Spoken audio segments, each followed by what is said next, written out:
Well, welcome back to Norfolk and our update on the solar panel array that was fitted and commissioned here over the last part of autumn 2022 and actually commissioned and became functional on the 28th of October. And since then we've gained a few more insights into how these panels work and what production we're getting. So let's go and have a closer look at these and show you the setup and talk a little about the power that we're generating from them.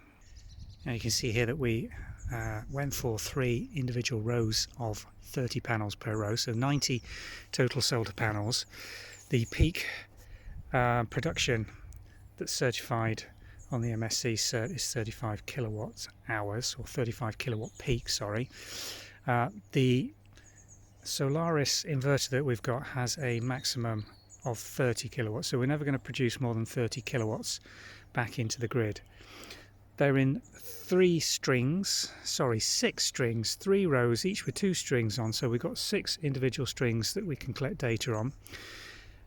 The rows have been put at what we thought was going to be the optimal spacing distance to try and absolutely minimize shadowing, but at this time of year where we're close to the winter solstice and the arc of the sun is so low, we do, even with this spacing, get a little bit of shadowing, particularly first thing in the morning. It's gone by this stage in the day, but what we are still experiencing, if I just pan back towards the sun from these trees, is some shadowing, and you can see that particularly on this front row nearest to me. Probably not particularly apparent. Yeah, you can see those first 6 or 7 panels are in deep shade still, because even at this time of year with no leaves on the trees, the low arc of the sun means that these strings towards me aren't getting full sunshine even when there's no clouds until probably 10:30 or 11 o'clock in the morning. But what generation are we getting from these? Well, in November that was our best month of generation, just over a megawatt of power.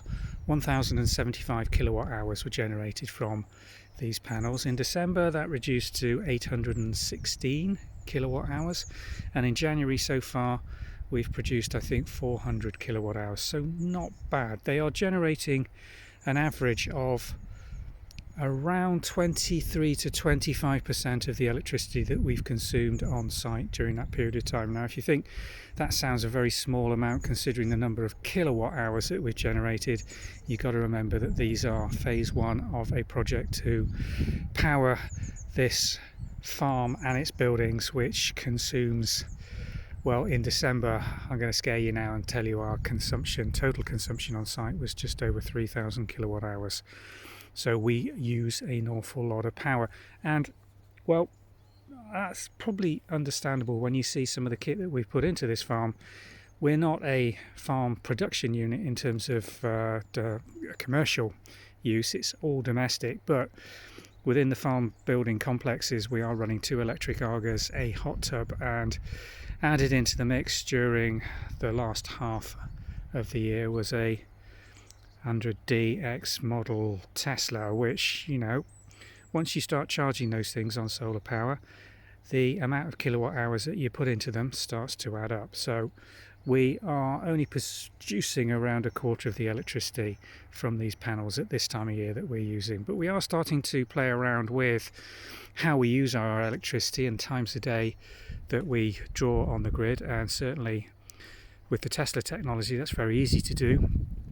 What we haven't successfully done is get ourselves a 3-phase export meter, smart meter, and we haven't got an export contract. So when you look at what we generated over the period of time, around a third of the electricity generated by these has been exported to the grid with absolutely no benefit financially to us.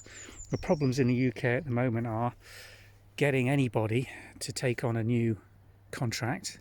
They just don't want to know right now because the power supply systems are in so much disarray with the high price of electricity, and basically nobody's taking on any new clients.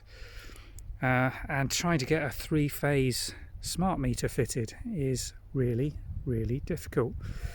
The original meter that we've got on site here is supplied by E.ON. The contract that we've currently got in place for the supply of electricity is with Bulb's in administration.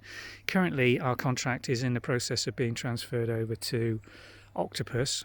That's a bit of good news, because Octopus are interested in offering us either an Agile Octopus contract or an export contract, or if we can get some Powerwalls, we may well go for the Tesla energy tariffs with Powerwalls. But because of the number of panels we've got here, that is going to involve another capital expenditure of around £40,000 to buy 4 Powerwalls, which is the requirement to get onto that system.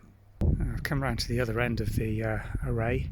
You can see if I just pan round, still on the grass, you can see the shadow of the trees still overshadowing the far end of this array. They're chucking out 16 kilowatts currently, which is quite good. It's 11:15 in the morning. We will generate today, I should estimate, around 30 to 35 kilowatt hours during the course of the short window of sunshine we have here. You'll see if I pan back towards the farm, the large array of trees here. I can't do anything about these. We're in a conservation area. I wouldn't want to do anything about them anyway. They're only a problem at this time of year, but it does mean that we have to live within the restrictions of where we can put these panels and what direct sunlight we're going to get on to them. And that's particularly going to affect the power generation during the sort of 4 winter months, November, December, January, February. But it's not as bad as we thought it was going to be, and I think we've got a short video that we did on the effects of frost on the angle of the panels, which I'll probably tag onto the end of this video just as an additional bit of information which I've not seen anywhere else, which is the effect of having a higher angle. And these back ones are at 60 degrees as opposed to 45 on the front, and the back ones have a much lower frost load when you get frosty mornings and produce a lot more power earlier on while that frost melts off. It doesn't make a terrible amount of difference, but just something to think about when you're looking at the angle of elevation when you're fitting individual rows of panels like this. I'm going to do one more shot. I'm going to walk to the back of the field and just show you the array from the far end, which explains a little more about why we went for 3 rows of 30 panels as opposed to a taller array of 2 or 3 panels per section. Well, I've made my way up towards the top end of the paddock. It does fall away slightly towards where the panels are, which isn't ideal. Again, it'd be much better if the hill slope was coming the other way. We'd get less shadowing.